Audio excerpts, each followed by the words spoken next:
Sa pamamagitan ng pagtutulungan ng lokal na pamahalaan at pribadong sektor, nasa 1 milyong native tree seedlings sa Toledo City na itanim.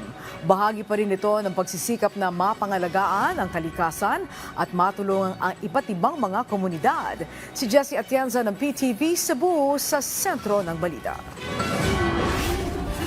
Nagsama-sama ang mga miyembro ng Saud Caladman Farmers Association, mga kinatawan ng Department of Environment and Natural Resources Region 7, RAFI, Therma Visayas Inc. at maging ang LGU ng Toledo City. Iisa ang layunin, ang sabay-sabay na makapagtanim ng cacao seedlings sa Barangay Bato. Maingat na ipinunla ang bitbit na seedlings na bahagi ng Carbon Sink Management Program. Ang mga magsasaka mismo ang pumili ng kakao para itanim dahil makatutulong ito sa kanilang hanap buhay. We're actually commemorating a milestone ng Carbon Sink management program namin. So that goal is to plant 1 million trees, but also in the next phase, make sure that all these trees thrive then also. This is a milestone that we're celebrating because we've actually met the 1 million milestone already. It was supposed to be 10 years, but we've met it in 3. Yung community involvement is very important for us because of course, this is our home in Toledo, right? This is where we operate and we want to take care of people while at the same time achieving our objectives on sustainability as well.